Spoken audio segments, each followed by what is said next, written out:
Welcome to Pixelated episode 113. I'm your host, Will Saddleberg. This week, we're going long on the Pixel 11 as we dive into everything we love and everything we don't about Google's latest smartphones. It all starts right after this message from our sponsor, Proton. Grab your phone and take a look at your app drawer right now. You've probably found yourself relying on these same old apps and services since the Nexus days, and what suited you best back then might not be the right choice in 2026. Luckily, Proton can help bring you into a privacy-first ecosystem built for our modern age. Proton offers practically every service you could possibly need under the sun across every platform, including email, calendar, file storage, password management, document editors, and, of course, a trusted VPN. Built with class-leading end-to-end encryption, Proton's entire suite is fast, intuitive, and secure, and export tools mean you don't need to worry about leaving data behind on those other apps. Pixelated listeners can save 30% off an annual subscription to Proton Unlimited, which includes 500 gigabytes of cloud storage, custom email domains, a dedicated customer support team, and so much more. It's what's best for your current phone, not whatever you were using back in 2013. Upgrade to Proton today and save 30% on your annual subscription by heading to proton.me/9to5google or by clicking the link in the show notes. That's proton.me/9to5google. Thanks to Proton for sponsoring Pixelated.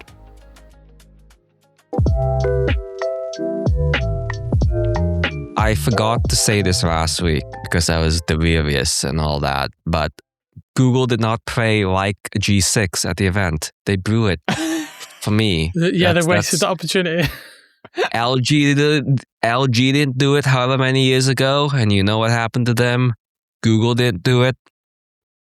It's over. That song can't be expensive, right? Like, it's not, you're not talking about the Beatles.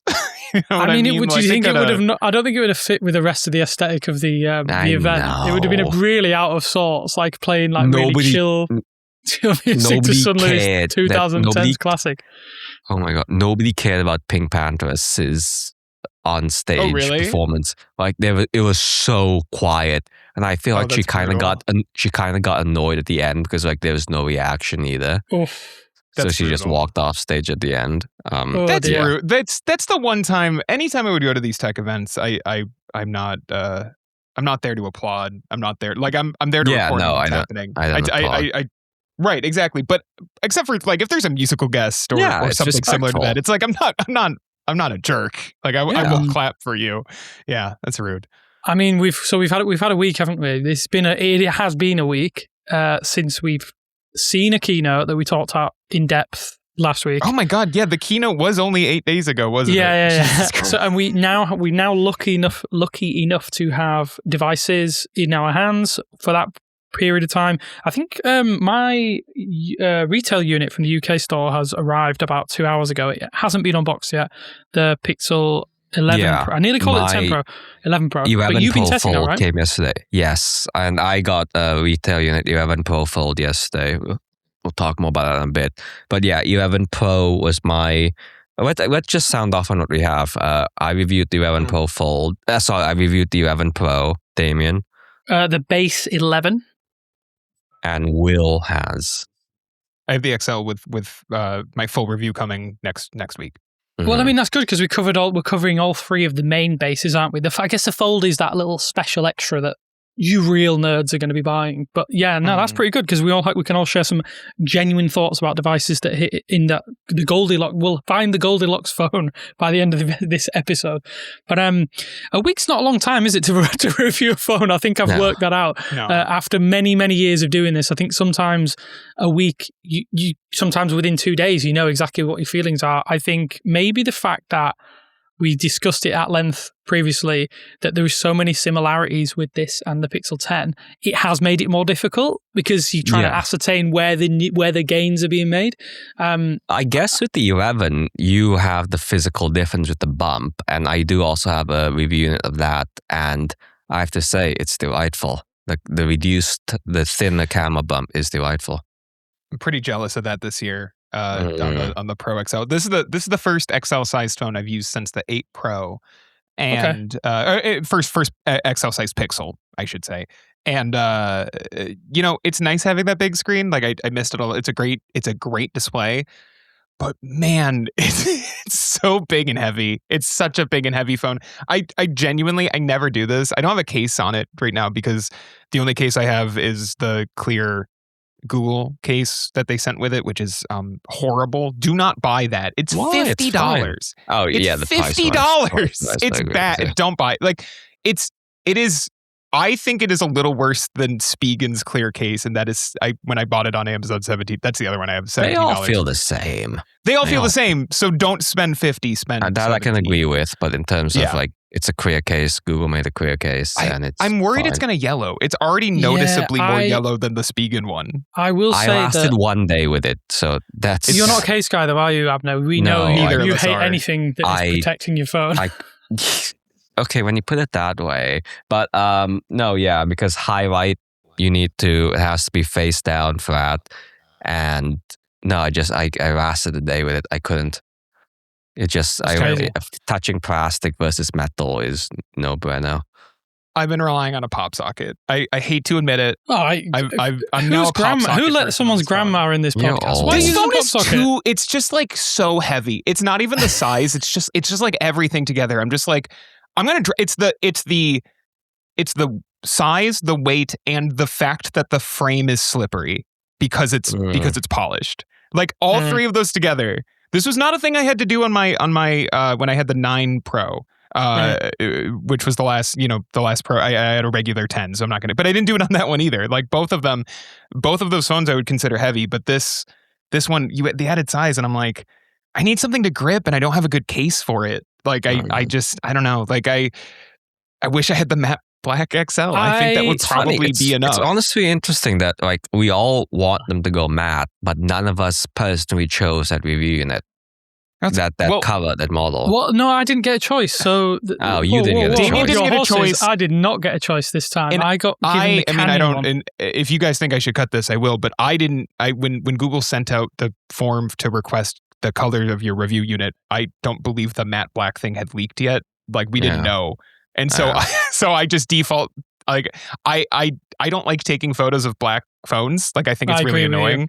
Yeah. So it's so annoying to have to clean up like smudges every shot. So it's always the one I select last. And then like 3 days later, the matte black color leaked, and I was like, damn it, that's the one I would have picked.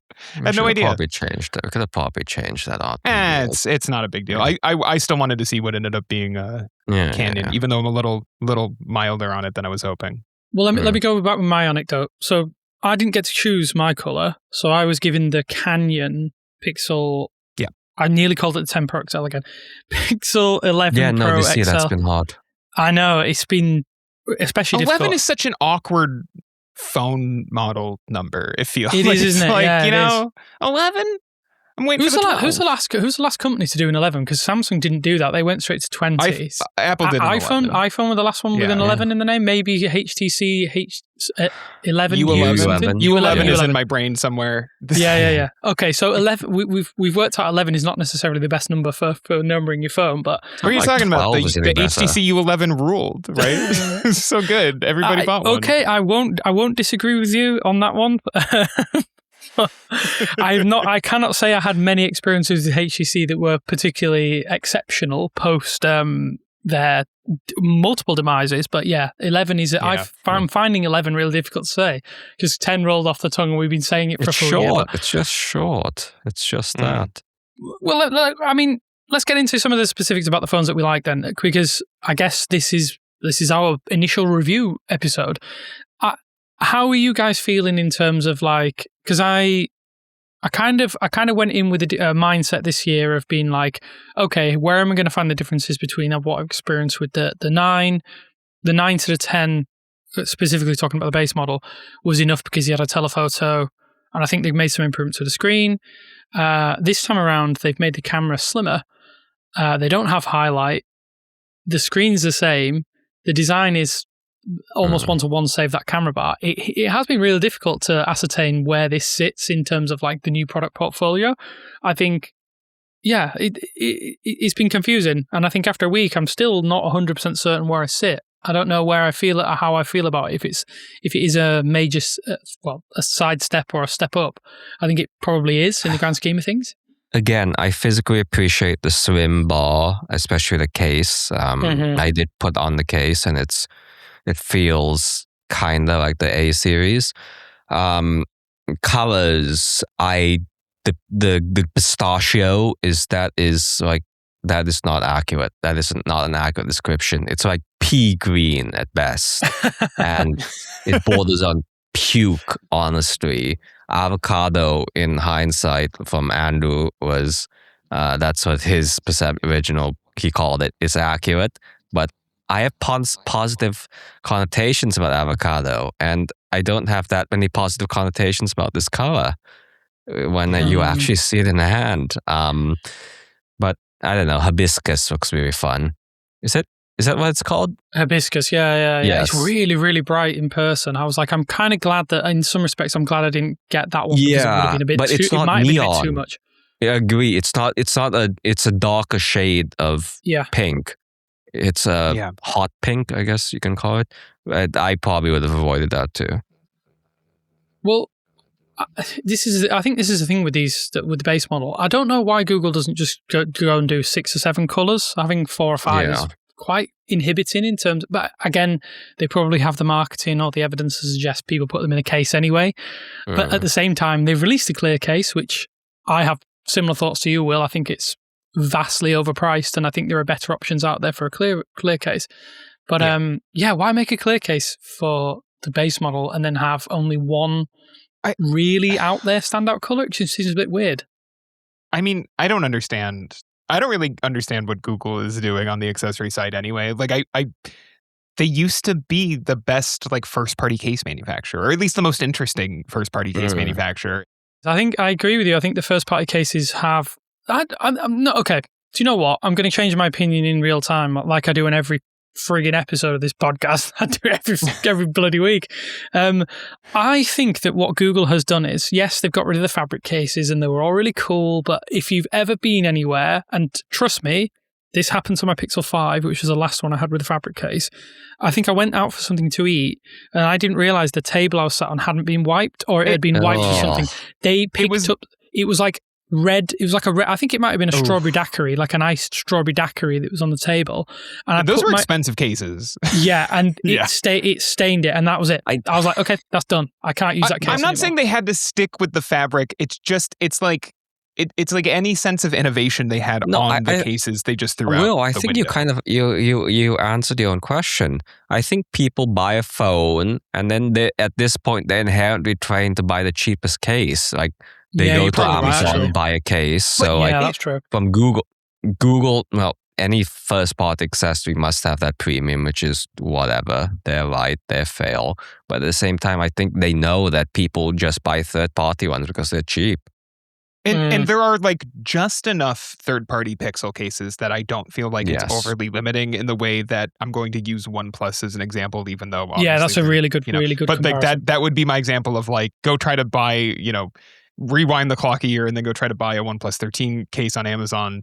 And there are options, but they are not they're not the brands you have heard of, and they're not particularly good. And Pixel is nowhere near an iPhone or a flagship Galaxy device in terms of third party support either. They're somewhere in the middle, and I guess I just wish that there was, while Google is getting more case attention, but maybe I just wish there was a little bit more effort on their part to make cases that can compete with the highest end iPhone and Galaxy cases, because that is kind of the market that is not there right now. That the lower to mid tier case makers all make Pixel cases at this point, but some of the higher end ones are still every iPhone, and then maybe the S series for Samsung. Yeah. Well, I mean, don't get me wrong. I agree with you on the case situation in terms of the high end, but I can't fault the is it the silicone? What was it called? The official case. Let me just have a look at the packaging. What they actually call it on the packaging.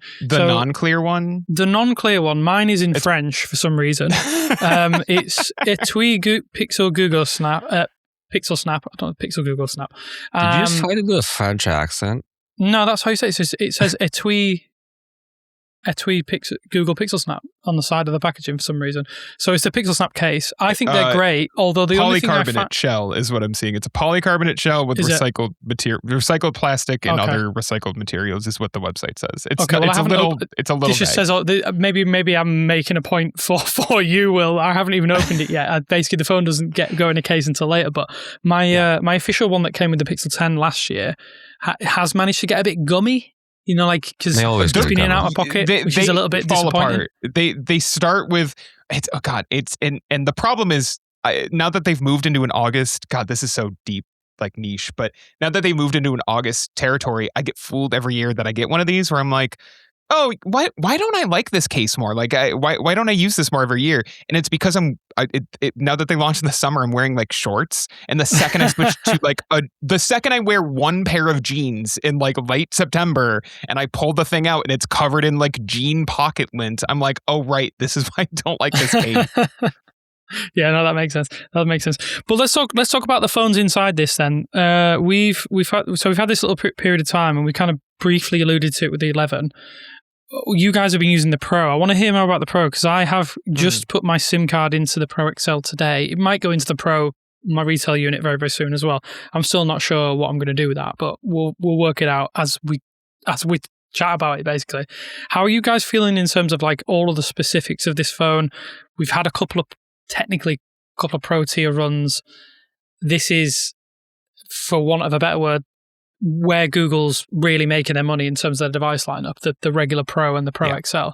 How are you guys feeling in terms of like where it's sitting in the market, where everyone else is probably, where there maybe needs to be some improvements, what you've enjoyed, all that kind of jazz? So I guess highlight is the elephant we have to get out of the room. Okay. All right. So I'm taking the gloves off. So I guess the main thing I use highlight for, which I was not expecting, was that use is probably generous. I see the Gemini status lights on my nightstand when I flip over the table and it's charging every night, and I give it the command to turn off my lights. That's like the main thing. It's basic, like I've said before, it's like a smart speaker, and I'm not gonna lie, I do find it like a degree of whimsy, and I like whimsy, so I like it, but I like seeing it. But for the phone functionality, I haven't, like in the past week, it hasn't come up organically. It's just been used purely in testing, so it's not reflective of anything.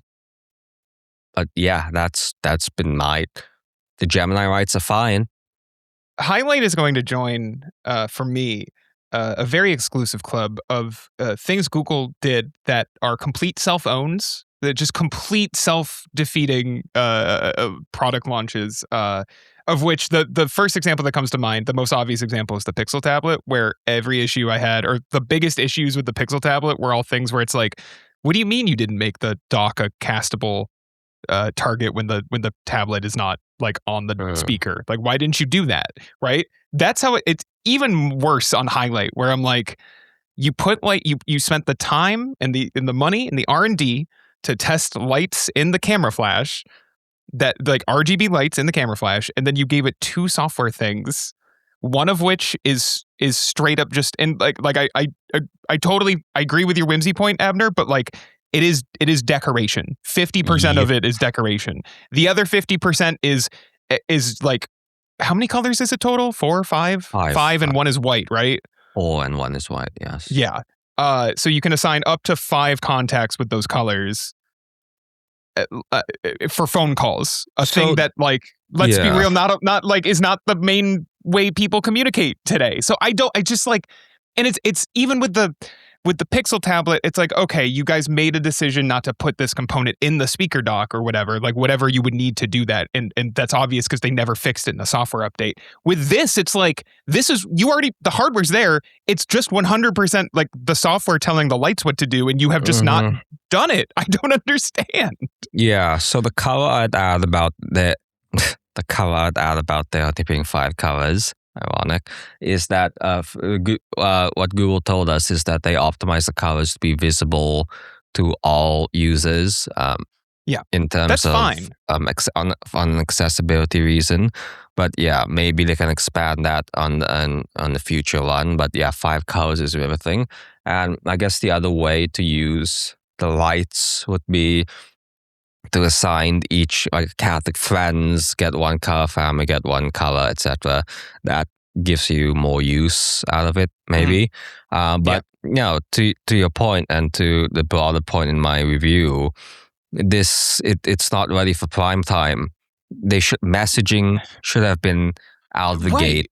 That's how most people communicate. That being said, I do think that phone calls are kind of coming back, or they've always been there for people older than us. I've said my bit about how my friends know not to call me without texting ahead of that whole thing. But maybe you're not going to see the text though, because highlight won't light up. I know, right? So yeah, I guess we can beat. It's pretty obvious, and like the entire internet is pretty obvious about how they feel about highlight. Yeah. I've said my piece. Like I don't have anything else to say. They botched it. Yeah, they can fix it in a software update, but like this is the first impression people are getting. You only get one chance to make a first impression. I firmly believe that, and they blew it. Yeah. So when talking to Google, it seems like they have a lot of ideas. They were very explicit that messages is coming.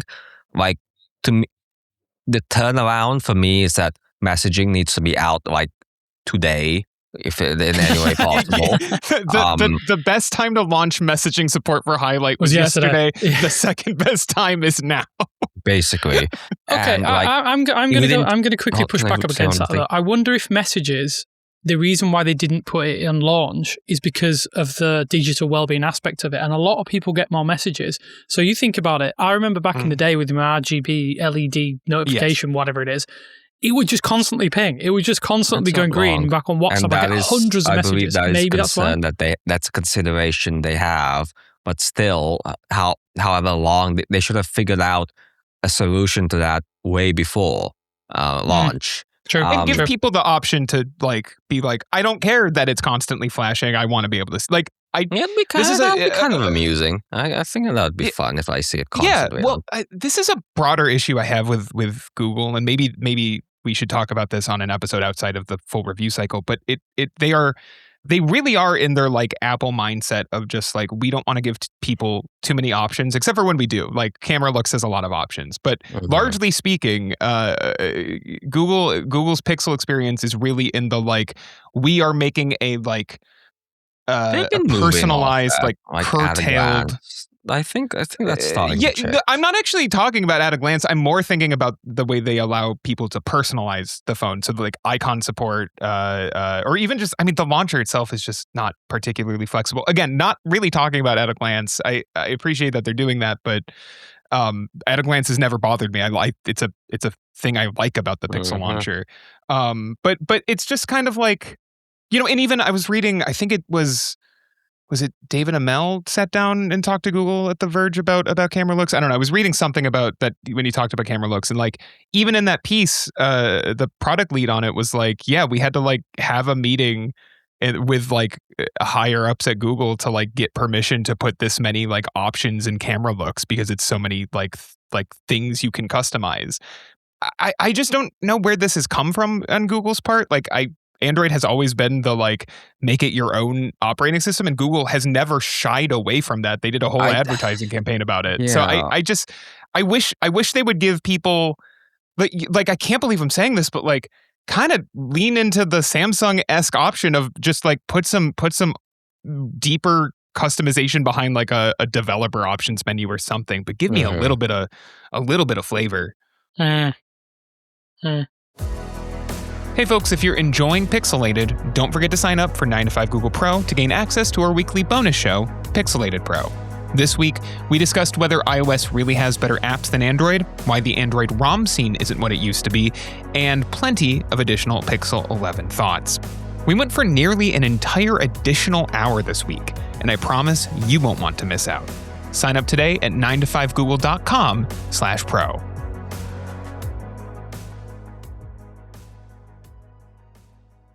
Let's talk about Camera Looks as well then, because the software experience is almost identical to the Pixel 10. I can barely tell a difference on the Pro tier, but in fact, no. Let me correct myself there. Having used the Pixel 10 last year, the 128 gigabyte version, now we have this 256 gigabyte version of the Pixel 11, and therefore that means that it's using UFS storage. The reason being that you can't get 128 gigabyte UFS 4.0 modules, hence why we didn't have it last year. Probably a cost-cutting measure. There is a noticeable step up. Like last year when we moved from the Pixel 9 Pro to the Pixel 10 Pro, you can see a slight difference. Apps load faster. It definitely feels smoother. That I really liked. That was something that I think, as someone who ordinarily uses the Pro version, I could definitely foresee myself using this now, because it's step for step. The parity is almost the exact same as my 10 Pro XL.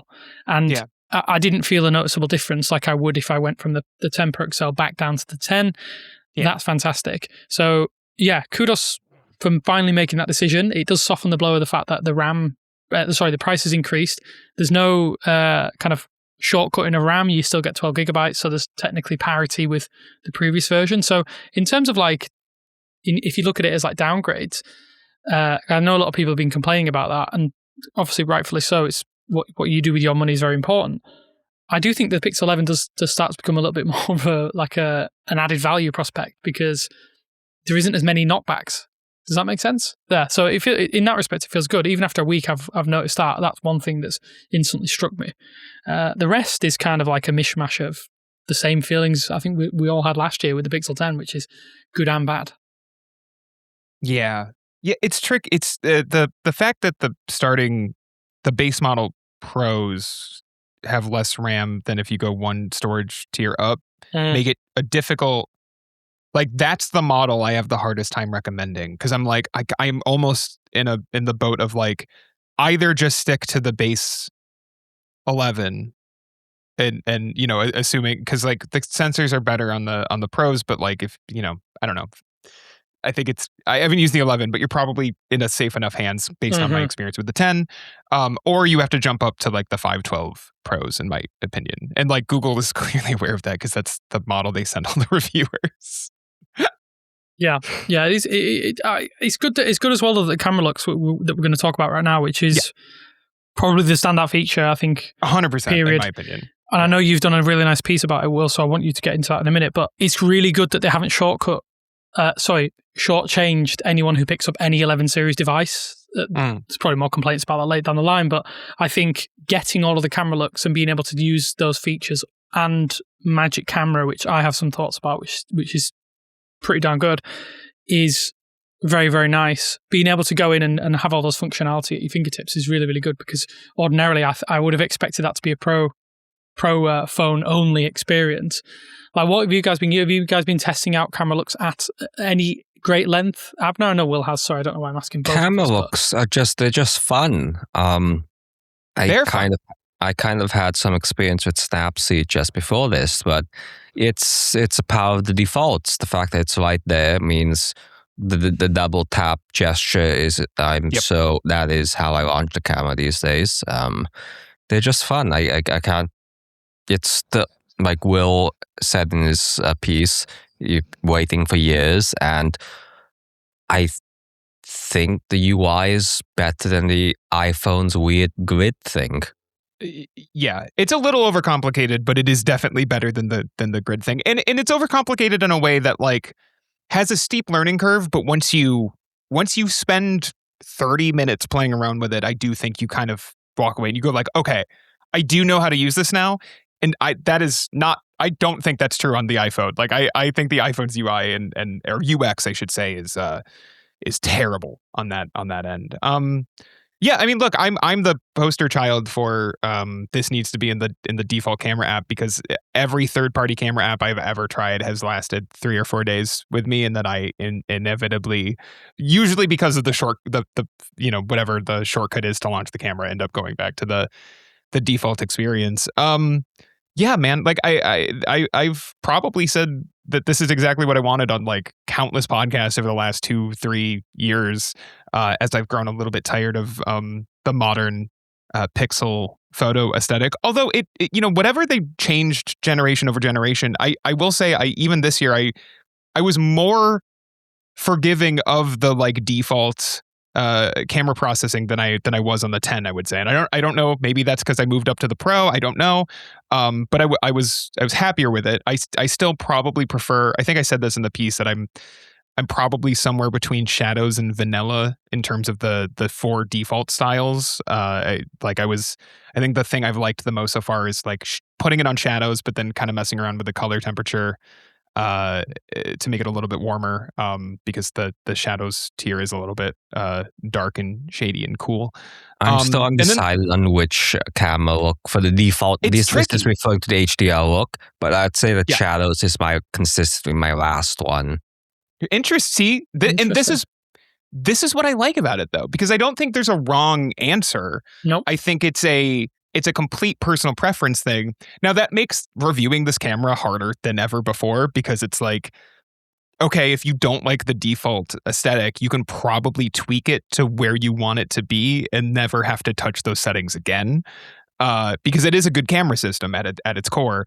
But yeah, the only critiques I really have, again, it's got a learning curve, and I do kind of wish again, this kind of comes down to the like, take the training wheels off Google, like let an advanced user go into the settings and go into advanced preferences deep in the settings menu of the camera and let them select velvet or classic or minimal or black tie as their default aesthetic if they really want it. Like, keep those 4 prominent, those 4 original ones prominent, but then I just don't see a reason to not let people do this if they really want to do it, as opposed to having to select these more specialized camera looks every single time, either from the looks menu or you can turn on a Pro quick access controls thing, but even that is it can be a little overwhelming.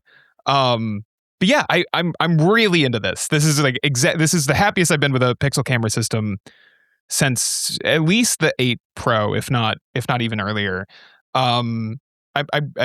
It's the standout feature. The other thing I'd say, I think it's really disappointing that this isn't coming to older Pixels. I know Tensor G6 has is that to do with the processing pipeline of the images or something? Yeah, I don't know if it's an ISP limitation in Tensor G6, but I just can't, like,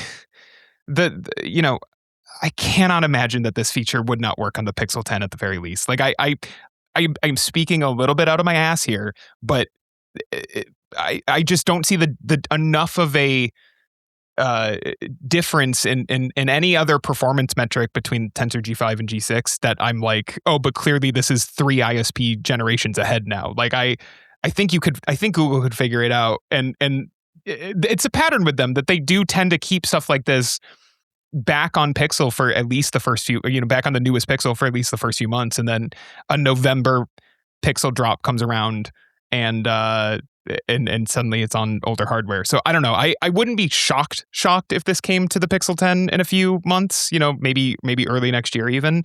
But I think either way it's really disappointing. I think this could have come to older hardware. Yeah, it is a shame, because I agree with you. I think the idea of being able to play around with the camera and it is the defining feature of Pixel, isn't it? I mean, the clue is in the name, isn't it? I think it's very, very nice to see that Google is willing to make this change now. It's a shame it's taken this long, but I think that the implementation's fine. It could get a little bit more snappy, like you said. I'm not a huge fan of the tapping twice to access the 4-panel Pro controls to then scroll up and down. I find that a little bit finicky, but it's just fun to have a camera that you can. I guess it's weird as well. Google take the training wheels off, like you said, and it's almost been a camera you can set your watch to for years. Yeah. You just take the picture, it does well, it's fine. Maybe HDR's a bit overblown. You want to tune after the fact, go do it. I think doing it in camera is kind of nice to be able to do that, and it's putting the Pixel back in it, I guess. But yeah, it's really fun. If anyone is under any illusions as to what their camera's currently doing and they've got an old device, this could be the one that makes you get out there and take more photos. I'm excited to try this when I'm on my travels. I'm going to take more photos. Definitely, sure. Yeah, and I don't take enough photos as is. I think it's make me do it more. I want to shout out, I love that there's a grain setting here. I think that's awesome. Like, in terms of Google kind of, we're talking about if phone calls are coming back or whatever. Like, I think it's good that one of the things Google made sure was here, because this is not on the iPhone, is the ability to add a little bit more texture back into your photo, because again, like the last 5 or so years of not just pixel photos, but mobile photography in general has largely been very ultra clean, ultra smooth aesthetics of like, let's make sure that there is absolutely no artifacts in this image whatsoever. And it's like, actually, I do like a little bit of grain. I like a little bit of like, make it feel tactile and real in a way that like, certain processing, like very default processing aesthetics don't necessarily add. Yeah, it is cool to see. It's nice to have. Once we get it refined, I'm sure Google will refine it over time and improve the experience. Yeah. But yeah, it's just a shame that Pixel 10 users, you're not going to get this, and maybe Pixel 9 as well. Yeah, maybe we'll get it in a QPR release. Let's keep our fingers crossed. But in terms of the rest of the camera stack, what are you thinking in terms of there's a new sensor on the Pixel 11. I think that's pretty good, but I don't really have any strong thoughts yet. I think the color tuning is quite nice. If you don't care about the color tuning on the base Pixel 11, you can just use the default option and it's pretty darn good. Everything looks pretty solid. I think skin tones have improved again. It's nice and sharp, and I'm glad that they've made a return to form with an all borderline flagship camera system, which is something that I think has been really disappointing last year and made it hard to recommend. The telephoto was good enough, but the main sensor being an A series, really disappointing. But I'm glad that there's nice depth to images again from the base Pixel 11. But everywhere else just feels like business as usual. You're going to get that picture, and I think Magic Camera. Let's discuss what I think this is. Magic Capture, Magic Capture, Magic Camera, Magic Capture, Magic Capture. Magic Capture. So I don't know if you guys have ever been with family members, friends, or anything like that, and you've been like, here, take a picture of us, and they absolutely ruin it. They ruin the moment. They take a terrible photo. So for me, this is the give it to your grandma, give it to your dad, give it to someone who's incompetent. Give them this. Just press and record the video. Let Gemini take care of the rest. Genuinely, this is one of those features that I think I didn't really have many strong opinions of it until I was playing around with it, my dog chasing a ball around a garden. I'm a convert now. I think this could be the ultimate like dad cam. I'm calling it dad cam or grandma cam. It just takes the pressure off missing that moment. So I don't know. I can imagine someone at a wedding, for instance, throwing up a bouquet, record it. You get a short video, might not be the best quality, but the photos you'll get will be just as good as anything from Top Shot. I absolutely agree, because zooming out, Google's not really advertising this as an AI feature for various reasons. It's you'd think that I feel like if this were released 1 or 2 years ago, it would embrace the AI aspect of it a little bit more, but no, for obvious reasons. At the moment, but I think this could be the default mode sooner than later. I wouldn't by default. So at the moment, you can set new this year with the Pixel Camera 11 version 11.0. You can choose whether opening the app or double clicking the button opens the photo, video mode, or Magic Capture mode. That to me is like the biggest sign that Google is serious about believing that Magic Capture could be the default out of the box, and people can always change it back or whatever. But this feels like an inherently modern thing of why separate video and photos. People, I'd argue that if you want to preserve a moment, the video does it better. Like you get the full actual moment for posterity. But as the people who still like pictures, who want to take photographs, Magic Capture really makes it a bit of a more no-brainer. Or maybe the thing that Google eventually does is make Magic Capture the default thing in video mode. I wanna shout out. It's not live on the site as we're recording this, but it will be by the time this comes out. Daniel Bader's feature on the Magic Capture feature, which comes down to looking at it through the lens of being a parent, right? His headline is Pixel 11's Magic Capture perfectly solves a very modern parenting dilemma. But what I really want to read is the last line. of his piece, which is I'd rather have a few seconds of mediocre video and AI selected photos than miss a photo or video entirely because I couldn't make up my mind. I think that's the key right there. And I think Google, if Google doesn't, if they are not currently filming an ad for this set around parenting, I don't know what they're doing, because that should be in the middle of every NFL game coming up over the next 4 months, is like parents. I think they know they have something with magic capture here. And you have to use it before you have to have a proper subject. Before you can really get that, you find the value of it, like where it clicks to you. I think, for example, going to a concert and starting magic capture and keeping the phone against my chest so I can actually watch what's happening. I feel like that's. I think you just need one good moment in magic capture for it to automatically click how this works. But again, like, to show how much Google they don't want to be responsible for missing a moment, there's a physical capture button in the magic capture UI. I think they're very serious about getting this right, and I would not be surprised if this became like the standard bearer pixel camera feature going forward. Yeah, I think as someone who the reason why it clicked for me straight away is, I think as someone who records video a lot and you shoot high frame rate video, usually you can take stills from a 60 FPS 4K clip and they look indistinguishable from a regular photo. So I think if they continue to improve this, maybe if they can somehow improve the video capture to like 120 FPS or something like that, and even higher frame rates. Is it around 400? For some reason, I thought it was 500 the other day, but it's 400 or so in an average clip that it analyzes and takes the image of, and they are tack sharp. So I don't know if any of you out there have listened, of Top Shot is very much reminiscent of this, where it's tack sharp image, completely still subject. They could be sprinting across whatever it is, or like a child falling over, anything like that. It's incredible that it manages to capture those moments so crisply. And like Daniel in his piece alludes to, you don't want to miss these moments. A grainy video is better than no video, isn't it? And then the photos to go with it is just the icing on the cake. So I think, give it a try if you happen to have picked up your Pixel 11, or you're due to get one very, very soon. I have noticed it's a little bit better on the Pro series because you can zoom in slightly further with the video, up to 10x. It's limited to 4 or 5, I think, on the fact that you can enable this video boost, to me, it's like that's the reason I will now enable video boost. You can use video boost with this feature. Can't you? That's what I thought. It doesn't work on 11. Yes, that's Yeah, that's why I haven't seen it. Okay. It's the one setting for video capture to enable video boost.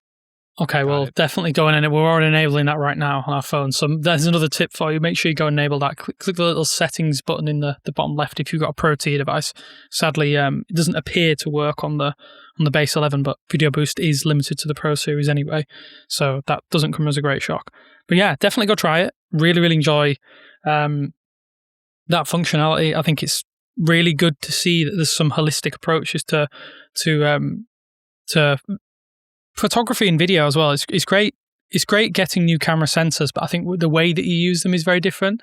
And I quite like that Google's thinking about it from both ends of the spectrum, the less competent potentially, and those of us who want to really tune our images. And I think Camera Lux is a good sign of that, and so is Magic Capture. As for everything else, what are we thinking in terms of like our wrap up of the Pro series and the 11 series? Where do we see it? Because I know we've got initial verdicts. We haven't got a full final verdicts out there. So to touch on the Gemini intelligence of all of it, so it's now Gemini intelligence. Magic Curiosity is not now called proactive assistance, even though it's called proactive suggestions on the watch for whatever reason, but we'll get there.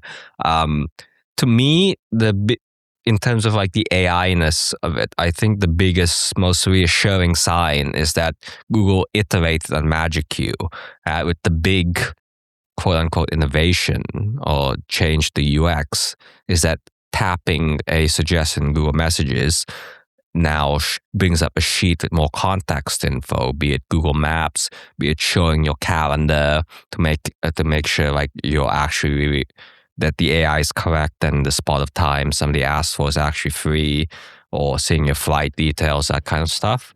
I think that's like, instead of just relying on a one-tap suggestion, the fact that you now get a UI with it, that to me it seems simple in hindsight, but yeah, it's a better way to do it, to give more context, to reassure people these are accurate.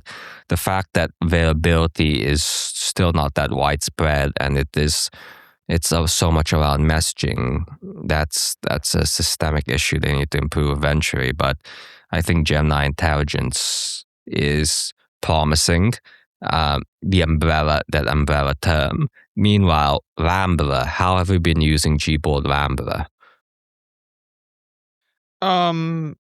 Yeah, Rambler's interesting because I both think it's impressive, and I'm like, there's work to be done here though. Like I don't think this is a complete feature, and I hope they continue to improve it.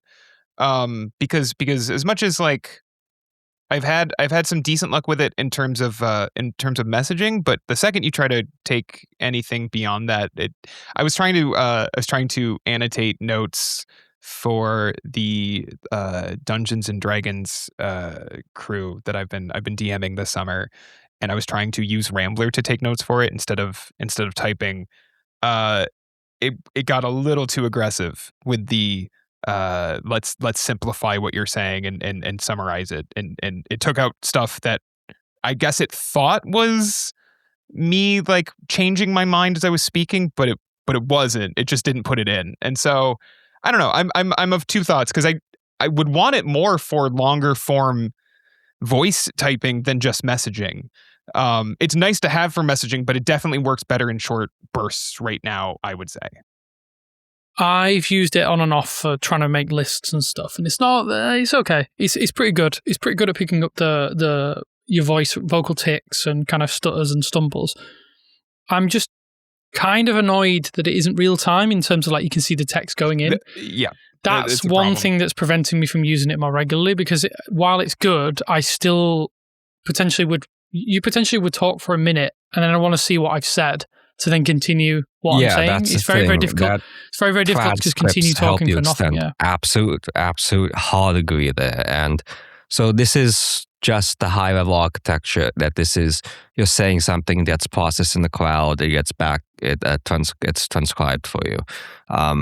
It's not real time like the previous voice typing experience. That's right. I hopefully there's a technical workaround, but it just doesn't stream.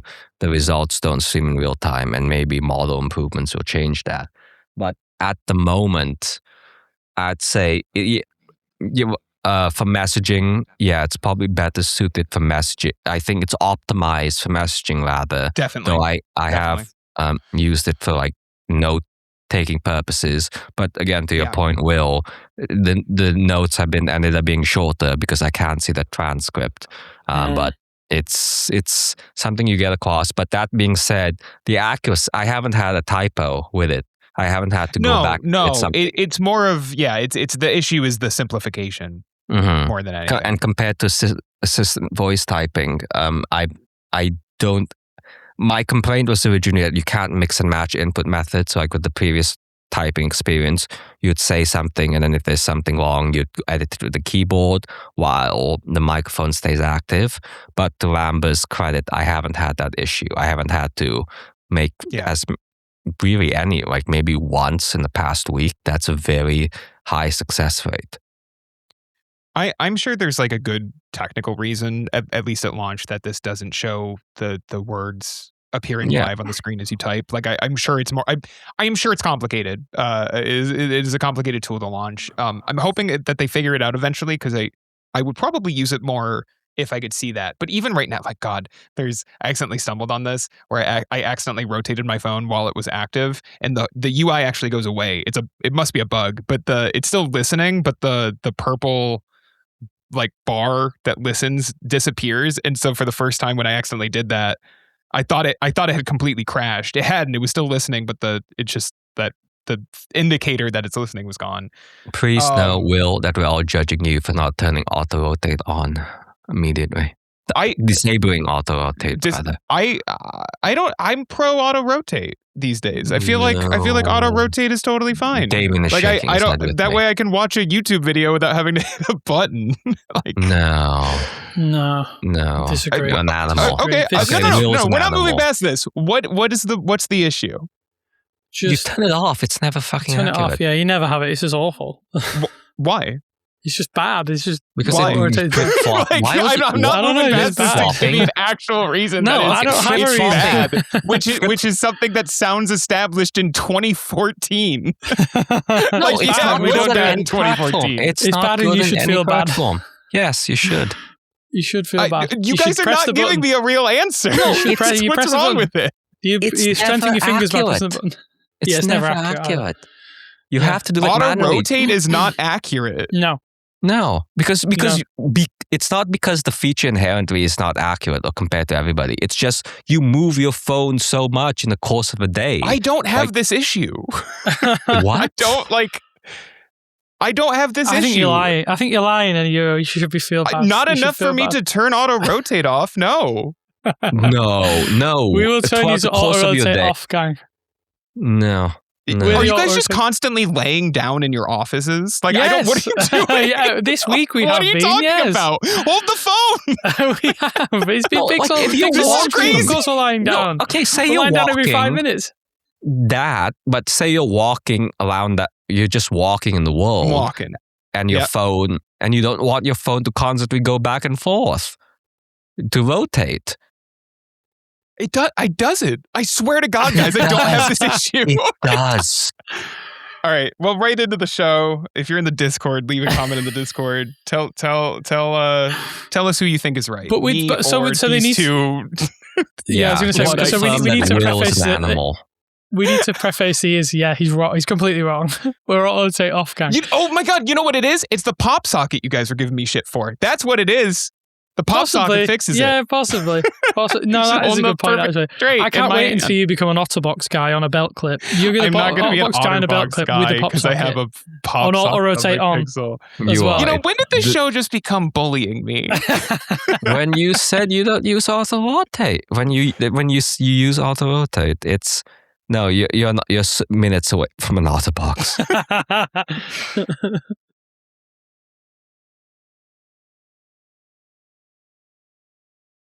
I think with Rambler's one of those features that like it feels as though it can improve drastically. Period.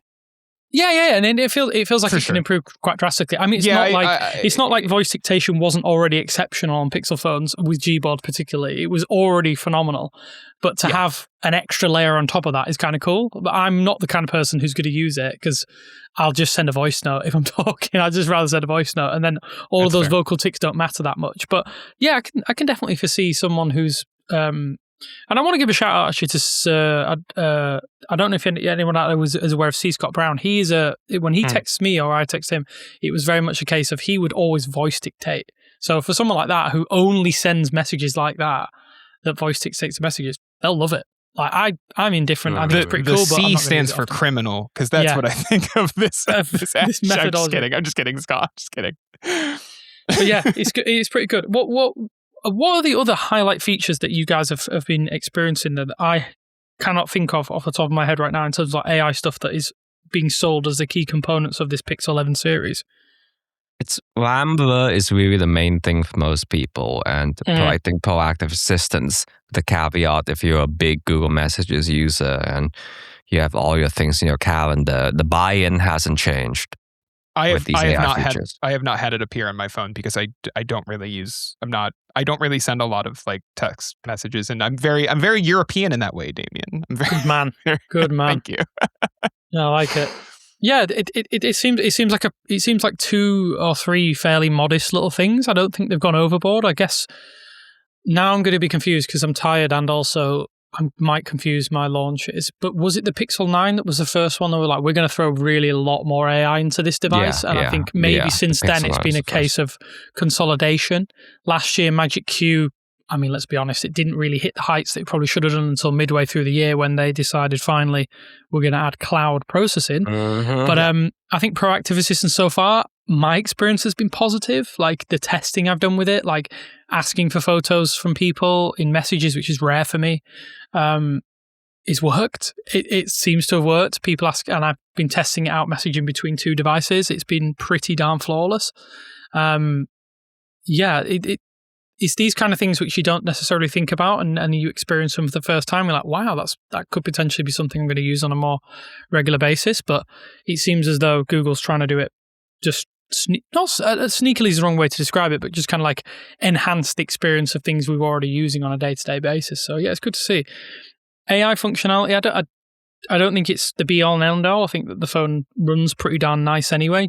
I think from what I've experienced so far, Tensor G6 seems like a little bit of a bum. The phone does feel just as smooth as a 10, but there's things a little bit faster than I anticipated. Like the boot time's faster. If you reboot your phone a lot, it definitely boots sometimes 5-6 seconds faster. Do you reboot your phone a lot? It's a work thing. Yeah, sometimes through work purposes or like if... I'm just looking for things to give you shit about after that. Yeah, okay, yeah. Okay, pop socket guy. That's it now. You're the pop socket Otterbox belt case man, so there's not much you can give me now that I can't deflect back at you. Yeah, I think... What do we think in initial verdict then, guys? Because my opinion on the Pixel 11 is a tough sell, unless you can get it at a discount, because of the similarities to last year. But if you come in this with fresh eyes, I still think it probably is not a bad buy. Okay, the base who model, should upgrade? Okay, let's do it that way. Who should I think upgrade? that's what it is, right? It's just, it really, oh my God, I hate saying this because it's such a lame answer, but this has kind of been my feeling on the last 2, maybe even 3 years of phones, which is, and not just Pixels, but like, do you need to upgrade? Does your current phone feel slow? Are you out of storage and you wish you had more? Like, is the battery bad? Like, this is a totally fine phone. Now, if you're coming from 10, don't even think about it. 9, almost certainly don't think about it. 8, you can start to think about it, but I wouldn't be surprised if like the Pixel 8 Pro has aged fairly well, to be honest with you. I wouldn't be like, you could probably wait another year and be fine. 7, you should upgrade. Tensor G2 was a bad chip, and you will get a lot out of this phone that you do not have in your current phone. And obviously, same applies to going older. That's what I would say. Similar idea if you're coming from like a non-Pixel and you're looking to buy this. Like 3, if your phone is 3 years, I would think about it. If it's 4 years or older, definitely go for it. Yeah, definitely. I think there's definitely a case for someone who is their phone is on its very, very last legs to be looking at these devices. And I guess maybe that's because we're so intrinsically tied to what's going on with Pixel and phones in general that we see it from such a top-down we don't necessarily see it from this top-down perspective all of the time. We're just kind of in the weeds. And someone who's looking at a phone like, hey, it looks nice, I can get decent accessories. I like this version of Android. The camera is pretty darn good. The battery seems pretty good as well so far. Can't fault the battery. I think it's been... I wouldn't say exceptional, but it's not quite. It's almost there. Google's really making gains. I'd love to see a silicon carbon battery in the next version, but yeah, that's by the by. But I can't find any obvious nitpicks apart from all of the things that have swirled around it. Yeah. The only other thing I really have to say about the non-foldable Pixels is that Google made a big deal, or one of the big selling points of this is that they've improved their scratch coding. And I don't not believe them on this, but I will say from experience, do not take that as this thing cannot be scratched, because I was being a little less cautious than I normally am over the weekend while I was replacing the window in my bathroom. I had a little metal flashlight in my pocket with the phone for probably 5 or 10 minutes, and I did pick up. I'm pretty sure from that picked up a scratch, but I did pick up a scratch on my screen. So don't treat this. Don't think you can do whatever now just because Google's saying it's Will, much better. You know what you need? You know what you need? I don't know which way we're gonna go here, Damien. So go ahead. I definitely think it's time for the Otterbox and a belt clip. You ain't gonna scratch nothing with that, boy. Mm-hmm. You know, honestly, the amount of labor it took to replace a bathroom window, I agree. I probably needed the OtterBox. It probably would have kept the phone a lot safer. I'm honestly a little surprised I only picked up one scratch because that was an entire 10-hour ordeal. So. Well, that's good, isn't it? If it's only picked up one scratch. I suppose so. Yeah, that's pretty good. Yeah. I wouldn't have put the flashlight in my pocket with the phone at all if I hadn't thought about the anti. So you know what? If anything, I'm just doing my due diligence as a reviewer. I'm just putting my model through its paces for the listener. So you guys try to bully me for that. So far, I don't have any scratches. So like to test out highlight, I've been putting painfully the phone down on my glass desk. It's not like a realistic real world condition in arguably because I'm like actively testing it for highlight, but nothing yet. But again, that's not realistic or anything. No. I mean, I wouldn't have expected anything after a week. I don't have any, touch wood, I haven't had any damage so far or anything. So durability, it's up there. I think there's a big change to the square boxy design. I think it's made a big difference to durability of these phones, which is good. Speaking of durability, foldables. I think some people are on the fence about foldables due to durability. What we're saying about the Pixel 11 Pro, I haven't had the opportunity to spend much time with it, so because I don't have one, which is for first and foremost. So the right edge when it's open is slightly thinner than the left edge, which Ben noticed immediately doing a hands-on last week. It's there. I don't think. It's whatever. It does feel thinner. The phones do feel thinner. Like I said, I've only had my personal unit for like 24 hours, but the fingerprint sensor and the volume locker do feel thinner. Maybe too thin. I don't know. I have to reassess. But yeah, it does feel a little bit thinner. I wish. So Google focused it this year's hardware upgrades on the more durable hinge, on like boosting the size of the outer display. I really wish there were more improvements on display, on the actual panel technology, because I don't think there are any. So you will have a crease as always, but it looks the same. It feels the same.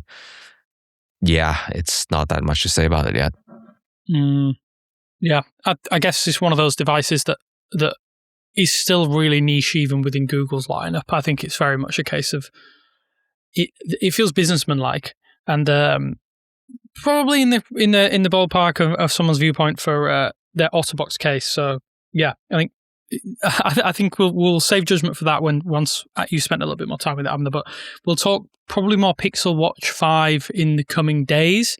If you're wondering where our talk about Pixel Watch 5 is, I have yet to spend a decent amount of time with it to give you any sort of like a firm verdict on it. I'm testing the 41mm for the first time in a while. I'm usually a 45mm guy, so that's going to be interesting. And I know you spent time with the 41mm as well, Abner. So we'll finalize some thoughts there and bring them in our next episode, hopefully, and have a section for you there about the wearables if you're wondering where that is.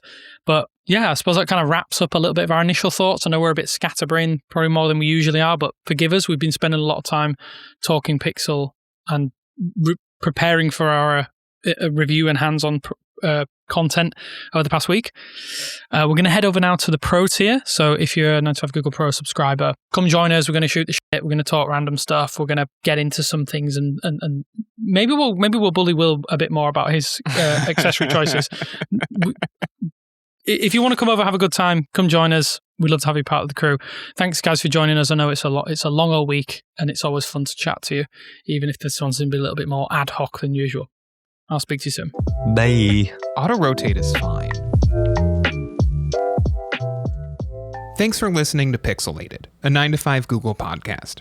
If you enjoyed the show, we ask that you rate and review it on the podcast platform of your choice and help spread the word by sharing the show with friends or on social media.